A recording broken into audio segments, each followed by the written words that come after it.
Yes, Doc. yes, Doc. Ay, Doc, meron nga pala tayong isang pasyente sa ER. Oo nga, yung ito, binabasa ko yung chart niya. Nurse, information nga. Maria Clara Santok, Doc. 19 years old po, taga Bansud. Ay, Doc, dinala siya dito ng kapatid niya dahil ninikip na yung dibdib. 2 a.m. po yung dinala ng kamag-anak niya. Bale, elevated po yung BP niya, 200/100. As of now po, under monitoring siya. Sige, please be prepared. Magkakaroon tayo ng coronary artery bypass mamayang 8 p.m. Okay. Okay, Doc. Hello, Doc? Doc, kamusta po ang anak ko si Clara? Huminahon po kayo, ma'am. Ginagawa na po namin lahat ang aming makakaya upang malampasan ni Maria Clara ang kondisyon niya. Yung anak ko po, hindi ko po alam kung anong gagawin ko kapag nawala siya, Doc. Ano pong nangyayari? Maingat naman po siya sa kalusugan niya, Doc. Maraming maaaring dahilan para sa sakit ng anak niyo, ma'am. Ngunit pinag-aaralan pa namin ito at kung anong mabisang solusyon para dito. Sapagkat ngayon, huminahon muna po kayo at may a-assure ko po sa inyo na pinag-aaralan namin ang sakit ng anak niyo at ang solusyon para dito. Doc, gawin niyo po ang lahat ng kaya niyo, Doc. Hindi ko po alam ang gagawin ko. Dalawa lang po silang anak ko, Doc. Ang nakikita ko pong pangunahing dahilan ng sakit ni Maria Clara ay sa genetics. Maaaring nakuha niya po ito sa inyong pamilya, ma'am. Ngunit wag po kayong mag-alala. Nandito po ako at ang mga nurses para alagaan si Maria Clara. Sa ngayon po kayo po ay kumalma at para mapanatag po ang lahat. Isipin po natin ang mga solusyon na pwede para makatulong sa inyong anak. Lagi naman po siyang maingat, Doc. Bakit sa puso pa po siya nagkasakit, Doc? Kailangan po natin magpakatatag para sa anak niyo, ma'am. Huwag po kayong mag-alala. Kasama niyo kami sa laban. Kaming mga nurses at doctors ni Maria Clara. Sa ngayon po, ang matutulong lang po natin ay ang magdasal para sa kanya. At kami po gagawin po namin ang trabaho namin para mailigtas ang anak niyo. Salamat po, Doc. Maraming salamat po, Doc.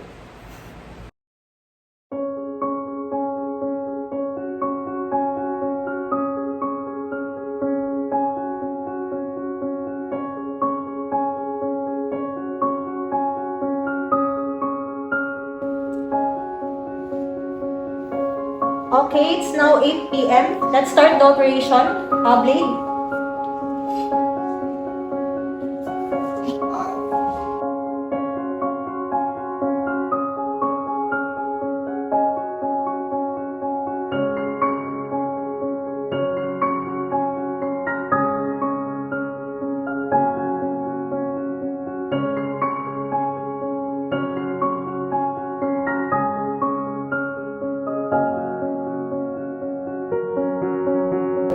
Operation ended 12 a.m. Congratulations, everyone. Good job.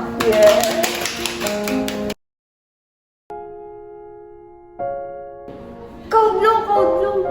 Ano nangyari? Chief, tumaas po yung kanyang blood pressure, yung RR po. Alat po ng vital sign. Tawagan mo si Doc. Out of range po. Chief, CPR na po kaya natin. Hindi pwede, bago siyang opera. Di mo ang DF.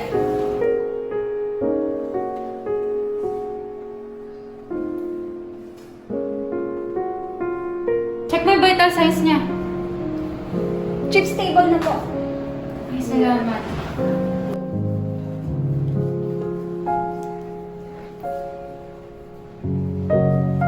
Kamusta ang pasyente? Okay na po, Doc. Stable naman po. Nag-perform po kami ng DF, Doc. Chief, I commend you sa intervention mo nagawa para sa pasyente. Nailigtas niyo ang buhay niya. Nagamit mo ang critical thinking mo at ganun din sa nurse. Nagamit niyo ang problem solving niyo. Good job. Thank you, Doc.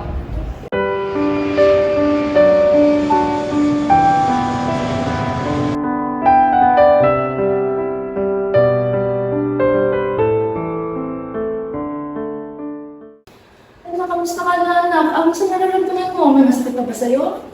Nay, huwag na kayo mag-alala. Okay na ako. Hindi mag-aalala po sa mga pinag-uusapan natin dito, nak. Nay, okay na ako. Malakas na ako. Tina, akin mo na ako sa tabi ko na pinakakailangan mo. Kung nasa malayo ako, wala akong magawa. Hindi mo kasalanan yun. Ako may kasalanan nang hindi ako nakinig. Pinabayaan ko yung sarili ko. Patawarin mo ako. Pinagsisisi ako na lahat ng yun. I'm sorry, I'm sorry, I'm sorry. Sorry po.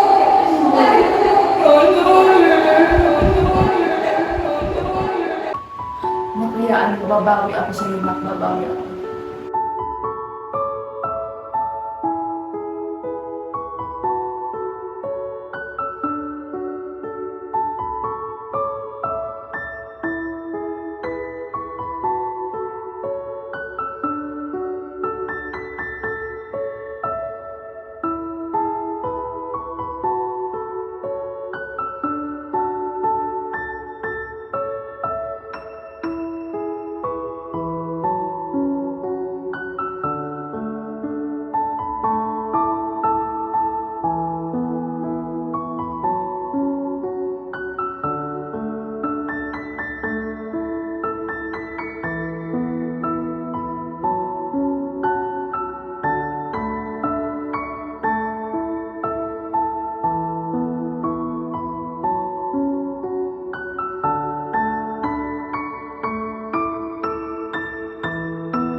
Hello po! Ako po si Amna, gumanap bilang patient at anak sa film.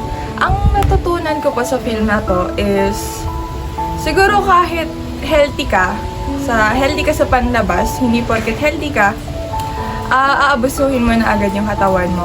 Mayroon nga tayo sinasabing you only live once, pero dapat we live it to the fullest. We live it to our true self, and we live it, parang we live as healthy pa din, hindi porket wala ka pang sakit, itutodo mo na lahat, ibibigay mo na lahat, magpa-party ka, nagawin mo na yung mga bawal. Dapat alam pa rin natin na may hangganan yung buhay natin. At dapat alam natin kung hanggang saan lang tayo. Na we can live naman, maging masaya, pero andun pa rin yung pag-care natin sa katawan natin. So, yan lang. Salamat! Hello po, ako po si Margaret Kyle Malapitan, ang gumanap bilang nanay.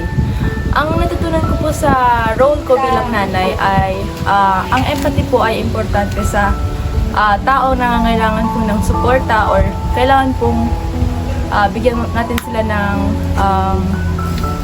parang pag-uunawa kung ano man pong sitwasyon ang kung anong sitwasyon man po ang kinalalagyan nila. Natutunan ko rin po na ang empathy po ay hindi lang basta naaawa kayo sa isang tao. Ito po yung dapat naiintindihan mo yung kalagayan ng isang tao, nararamdaman mo kung saan sila nanggagaling. Hi, ako si Angelica.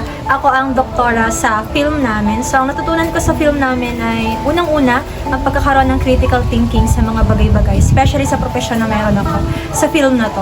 Natutunan ko kung paano solusyonan lahat ng problema sa sakit, mag-isip ng mga paraan. Ganon din ang pagkakaroon ng problem solving, hindi lang pansarili, pati na rin sa mga co-nurses ko sa team sa film. Natutunan ko rin magkaroon ng empathy, gaya ng sinabi ni Marga kanina. Mahalaga na alamin mo kung saan nagmumula ang isang tao, kung anong pinagdadaanan niya. Sa pamamagitan nito, mas matutulungan mo siya, hindi lang sa kanyang physically upang magamot siya, pati na rin emotionally para madamayan siya. Ako po si Jamie. Gumanap po ako bilang nurse po dun sa ginawa po namin film. So, ang natutunan ko po dun sa ginawa po namin film ay maging flexible and maging kalmado po yung ikalma po yung sarili. Kasi in terms of critical situation, kailangan maging ready ka, maging flexible ka. And natutunan ko rin po na to work with my team, to be collaborative with them. Yun lang. Hello po, ako po si Sargine Arsantoyo. Gumanap po ako bilang chief nurse sa aming roleplay. So, sa pagganap ko bilang isang chief nurse, marami ako natutunan, especially sa aspeto ng pagiging leader sa larangan ng kalusugan. So, bilang isang chief nurse, dapat kilala mo yung mga iyong tauhan, especially yung mga nurses, kasi sila yung mga kasama mo sa iyong pang-araw-araw na trabaho. So, dapat maging ehemplo ka sa kanila at magkaroon ng open communication para sa mga kahit anumang crisis is nagkakaroon kayo ng teamwork. So, dun sa pagganap ko, pinamalas ko yung critical thinking na dapat maging matatag ka sa anumang crisis na darating para sa kaligtasan ng pasyente. Ako po si Arabella Ipadilla. Ako po ay gumanap bilang kapatid ni Amna o mas kilala bilang Maria Clara. Ang natutunan ko sa short film na ginawa namin ay pahalagahan natin ang ating sarili dahil minsan lang tayong bubuhay. Health is wealth, ika nga. Pero alam naman nating YOLO or you only live once, pero mas mahalaga pa rin na mas panghalagahan natin yung kalusugan natin kasi pag nagkasakit tayo, mahirap bumawi ang kalusugan, kaya dapat natin pangalagaan ito. Maraming salamat. Ako po si Drew Mariel Panaligan, isang nurse po. Ang natutunan ko po dun ay mag-manage ng time. Natutunan ko rin po na maging flexible po sa trabaho na yon. At natutunan ko rin po na umintindi po sa lahat ng bagay. Dapat kalmado din po. Hello, ako si Brian De Los Reyes. Isa ako dun sa nurse sa film. Ang natutunan ko bilang isang nurse, mas mahalaga yung communication skill sa bawat co-workers mo at saka dun sa pagbibigay ng impormasyon. Isa rin yun sa crucial part ng critical thinking, yung pagbibigay ng impormasyon sa bawat isa. Yun lang. Hi, I'm Casey Del Mundo. Hindi niyo ako nakita sa film because I'm behind the camera. Ako yung videographer. But marami akong natutunan sa film as a director and as a videographer. Unang-una, mahirap pala mag-film ng isang isang scene, especially hindi mo alam kung saan ka kukuha ng inspiration.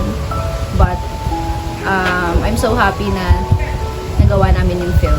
So, ang natutunan ko is I know a lot of people will relate to this film kasi especially the young ones. So, we tend to abuse our health, our body, which is hindi naman dapat natin ginagawa. Na dapat maging responsible tayo sa katawan natin, sa sarili natin. Sabi nga dun sa last quote, take care of your body because it is the only place you have to live in. Yung body mo, yun yung sanctuary mo eh. Parang, kumbaga kung wala kang bahay, yung katawan mo lang yung meron ka. So, dapat mo yung pangalagaan. At, na-resolve dun sa na-resolve sa film na to, na yung isang babae, which is si Maria Clara, na abusive siya sa katawan niya, sa health niya. Meron siyang alcohol disorder, alcoholic siya. Na-resolve yun in the end. Na na-realize niya na hindi naman pala dapat ganun. So, nag-root yun kasi yung mother niya is wala doon para alagaan siya. So, yun yung naging reason niya kung bakit pinabayaanan niya yung sarili niya, pinabayaanan niya yung buhay niya. Pero, nung na-hospital siya, doon niya na-realize na bata pa ako, marami pa akong pwedeng gawin sa buhay. At na-realize na din yung na napapakahirap yung nanay niya para sa kanya. And na-resolve doon sa film na na-realize niya na yung mga maling gawain niya, yung mga wrongdoings niya, na maging responsible dapat sa katawan and pangalagaan mo yung katawan mo kasi yun yung yaman. Yun lang. Sana natuwa kayo dun sa film namin. And thank you po for watching our film.